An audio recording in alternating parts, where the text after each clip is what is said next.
preaching to us, but he said that you have dominion over sin. You have dominion That's right. over your own bodies, meaning that you don't have to let your body and your emotions tell you what to do. That Come means on. when your body is craving the drugs, you say, no way, because Jesus paid the price. I don't have to do it. And I'm sorry that the church has let you down. I'm sorry that we have not been going out to the streets and spreading the gospel. I'm sorry that we have settled for religion. I'm sorry that we have settled for forms instead of the power and denied the power thereof. But can I say, I'm not one of those pastors, and I refuse to be. And can I declare in this place, it's not about me, it's about God. What I'm trying to say is God wants to shift the atmosphere in this place, in this heart today, in this community. He wants to shift it. He wants to break chains. He wants to set you free. It's not just about you repeating that sinner's prayer. It's about life transformation. It's about him coming in. So you're inviting him in. You're welcoming him in. But buddy, when he comes in, your life will be changed forever. And the more you yield to him who's already inside of you, the same spirit that raised Jesus Christ from the dead comes inside of you and cleans you up and transforms you. That's why Mark Oliver can be back here and say, I used to smoke dope in here, and now I'm smoking hope, and I'm giving out hope. That's why Destry over there been on drugs for years. He used to be on drugs. He's going to jail too, Destry. Even with the jail, but by God, he can preach like nobody's business, and he has a fine life. And God can do it for Mark, and God can do it for me, and God can do it for Patrick and Justin, and for him, he can do it for everybody. He can do it for everybody, no matter what it is for you. No matter what it is for you. Some of you struggle with food. Hello. I'm down 66 pounds. Some of you struggle with drugs. Hello. Some of you struggle with pornography. Some of you struggle with lust. Some of you struggle. You name it, okay? We can call sins out all day long. But God's saying, I want you to be so wrapped up in me. Yeah. So wrapped up in you that even your sin consciousness is Come gone. on. Know your identity. Woo. As a son and a daughter of God. Jesus. As a son and daughter of God. And I guess I'm here to tell you, God wants to do something in this place. He did not send us here to sing you a bunch of songs. All right. Do you hear me? Please everybody look at me just for a moment. He did not send us here to sing you a bunch of songs. He sent us here, just like he sent Paul and Peter and all the other ones, to bring his kingdom. The kingdom. Come on. He said, our Father which art in heaven, hallowed be thy name. What? Your thy kingdom come.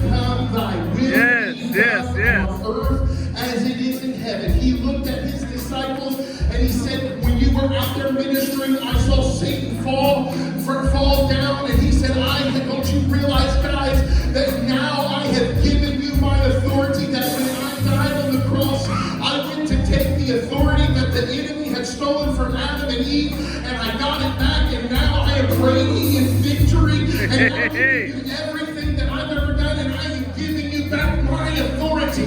Take my authority and go preach the gospel. Take my authority, be free.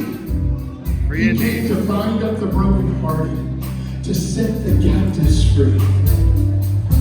And I'm not saying that to be convicting to anybody necessarily in this place, but what I'm saying, or condemning. But what I'm saying is, it is time. Y'all, it is time. There are Christians that are bound up in yokes and need freedom. Do you hear me? There are Christians that are bound up in yokes and need freedom. And I'm going to be quiet, because God wants to do something in this place. How many felt the presence of the Lord in here? Come on, raise your hand if you felt the presence of the Lord. Can you just give him some praise and some honor right now? Come on, lift him up. His name be lifted up. His name be lifted up. Lift him up. Give him the praise. Give him the glory. There's so many Christians that are going around, and I apologize to you too, because you have probably been raised in religion, and I'll tell you what, I'm still every day slicing religion off of me. That's religious. No. That's religious. No. That's religious. No, because Jesus didn't come to give a religion. Jesus came to give you himself. And he said, everything that I am, you can have. You are joint heirs with Christ. Everything I've inherited is yours. Matter of fact, I'm just going to sit you in heavenly places, because I'm sitting at the right hand of the Father too. He seats us in heavenly places.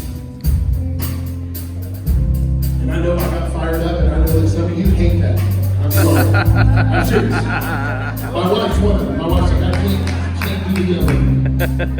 And I'm sorry, for some of you that I'm yelling, I'm sorry. If that's not your style, I'm sorry. I got both styles, I can do both. I'm just a little fired up. But I'm here to tell you that God wants to do something in this place.